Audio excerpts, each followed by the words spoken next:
Press the Lord. सभी लोगों को जय मसीह की। मसीह ज्ञान ज्योति चैनल में आपका स्वागत है। मैं आपका भाई विनोद कुमार मसीह। मेरा आज का एक विषय है, टॉपिक है, हम व्यभिचारिणी स्त्री अर्थात बुरी स्त्री से कैसे बचें।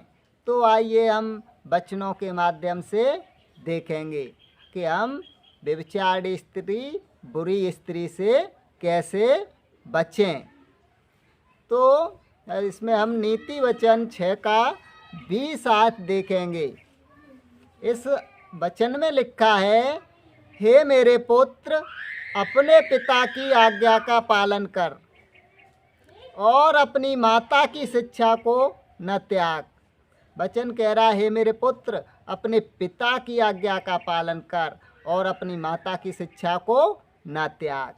21वीं आयत में लिखा है, उनको अपने हृदय में निरंतर बांधे रहे। यानी कि जो पिता की आज्ञा वचन है, माता की जो शिक्षा है, अपने हृदय में निरंतर बांधे रहे। कहने का मतलब अपने हृदय में बनाए रख उनको और उन्हें अपने गले का हार बना ले।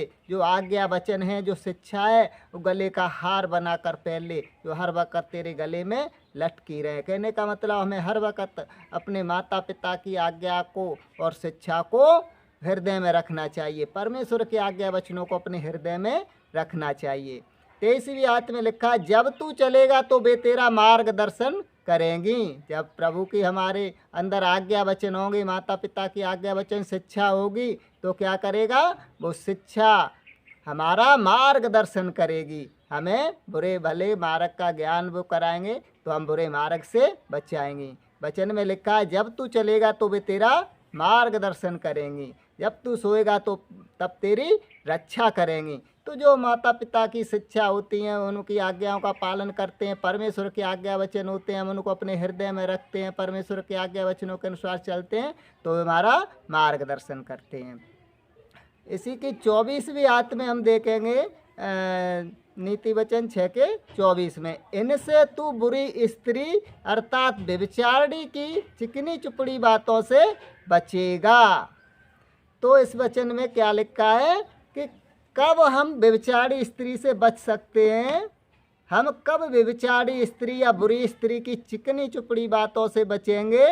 जब हम अपने माता पिता और परमेश्वर की आज्ञाओं का पालन करेंगे, आज्ञाओं को, वचनों को, शिक्षा को नहीं त्यागेंगे, परमेश्वर की आज्ञा वचनों को हम हृदय में रखेंगे और आज्ञा वचनों के अनुसार चलेंगे, तब हम व्यभिचारी स्त्री की चिकनी चुपड़ी बातों से बच पाएंगे।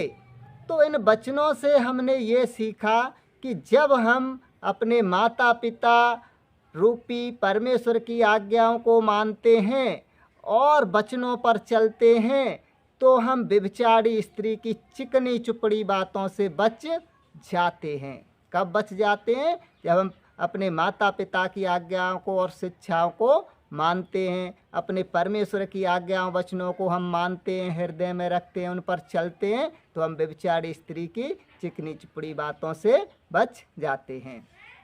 जैसे और नीति वचन 6:25 में लिखा है, उसकी सुंदरता को देखकर अपने मन में अभिलाषा न कर और वह तुझे अपने कटाक्ष से फंसाने न पाए।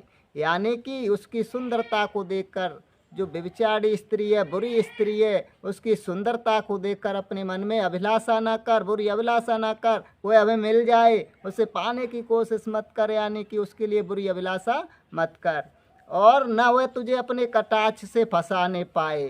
तो उसकी सुंदरता को देखकर हमें अपने हृदय में अभिलाषा नहीं करनी चाहिए और हम उसके आँखों के जादू में फंसने न पाएँ। हम उसकी सुंदरता के आकर्षण में खिंच न जाएं, फंस न जाएं। हमें अपने मन इंद्रियों को बस में रखना चाहिए, हमें अपने मन इंद्रियों को संयम में रखना चाहिए, हमें अपने मन इंद्रियों को नियंत्रण में रखना चाहिए। हम एक पतंगा का उदाहरण लेते हैं। जैसे एक छोटा कीड़ा होता है और उसके पंख होते हैं, जो अक्सर बरसात की सीज़न में ज़्यादा देखने को मिलते हैं। तो जैसे पतंगा रोशनी को देखकर, उसकी सुंदरता चमक को देखकर उसे पाने की अभिलाषा करता है और अपने ऊपर नियंत्रण नहीं रख पाता और बार बार जाकर उस जलती हुई रोशनी जैसे बल्ब वगैरह होते हैं उनके पास जाकर उस बल्ब से टच होता है, यानी टकराता है। पतंगा बार बार उस जलते हुए बल्ब से टकराता है क्योंकि जलता हुआ बल्ब उसको बहुत सुंदर लग रहा है। वह उस पर मोहित हो जाता है, उसके आकर्षण में फंस जाता है और बार बार जलते हुए बल्ब से टकरा टकरा कर पतंगा जलकर नष्ट हो जाता है। वैसे ही बच्चन हमें सिखा रहा है कि पराई स्त्री की सुंदरता को देखकर अभिलाषा की या पाने की कोशिश की तो और हमने अपने आप पर नियंत्रण नहीं रखा तो पतंगा की तरह हमारा जीवन नष्ट हो जाएगा। जैसे पतंगा का जीवन नष्ट हो जाता है वैसे हमने भी पराई स्त्री की पाने की कोशिश की, उसकी सुंदरता के आकर्षण में हम उसके खिंचे चले गए तो पतंगा की तरह हमारा जीवन भी नष्ट हो जाएगा। आइए हम और एक वचन से देखते हैं, नीति वचन 5 का 1 और 2 आयतें देखेंगे। हे मेरे पुत्र, मेरी बुद्धि की बातों पर ध्यान दे, मेरी समझ की बातों पर कान लगा। वचन कह रहा है मेरे पुत्र मेरी बुद्धि की बातों पर ध्यान दे, मेरी समझ की बातों पर कान लगा। दूसरी आयत में लिखा जिससे कि तेरा विवेक सुरक्षित बना रहे और तू ज्ञान के वचनों को थामे रहे। वचन दूसरी आयत में कह रहा है कि जिससे कि तेरा विवेक सुरक्षित बना रहे। किससे? जो ऊपर वाली आयत कह रहे मेरी बुद्धि की बातों पर ध्यान दे, मेरी समझ की बातों पर कान लगा। तो वचन हमें सिखा रहा है कि मेरे पुत्र बुद्धि की बातों पर ध्यान देना और समझ की बातों पर कान लगाना और ज्ञान के वचनों को थामे रहना, पकड़े रहना, जिससे कि तेरा विवेक सुरक्षित बना रहे, यानी भले बुरे का बोध बना रहे, भले बुरे का तुझे ज्ञान हो। नीति वचन 5 के 3 में लिखा है क्योंकि पराई स्त्री के होठों से मधु टपकता है और उसकी बातें तेल से भी अधिक चिकनी होती हैं। तो वचन में सिखा रहा है कि व्यभिचारी स्त्री के होठों से मधु टपकता है और उसकी बातें तेल से भी अधिक चिकनी होती हैं, यानी कि व्यभिचारी स्त्री, बुरी स्त्री की मीठी मीठी बातें बोलती है और उसके बातों में तेल से भी ज़्यादा फिसलन भरी है। जो उसकी शहद सी मीठी बातों में और तेल सी चिकनी बातों में आकर मनुष्य फिसल जाता है, यानी व्यभिचार में गिर जाता है, पाप में गिर जाता है, उसकी मीठी मीठी चुपड़ी बातों में वो फंस जाता है। जैसे ऊपर वचन हमें सिखा रहा है कि हे मेरे पुत्र मेरी बुद्धि की बातों पर ध्यान दे, समझ की बातों पर कान लगा, जिससे तेरा विवेक सुरक्षित बना रहे, यानी भले बुरे का ज्ञान बना रहे।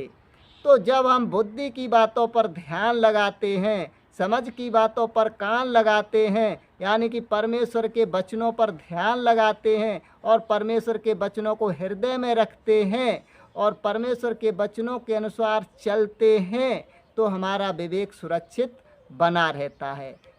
यानी हमें भले बुरे का बोध होता है, हमारे अंदर भले अच्छाई बुराई की पहचान होती है, क्या भला है क्या बुरा है।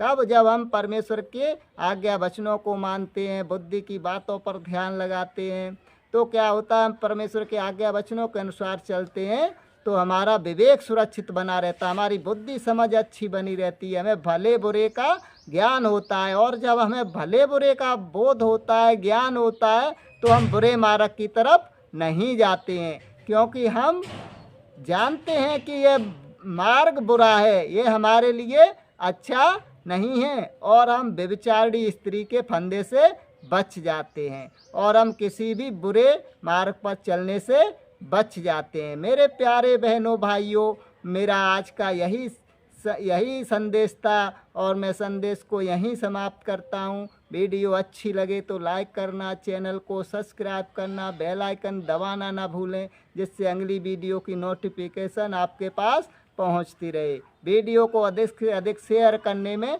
सहयोग करना। परमेश्वर आप सभी लोगों को बहुत आयत से आशीष दे। सभी लोगों को जय मसीह की।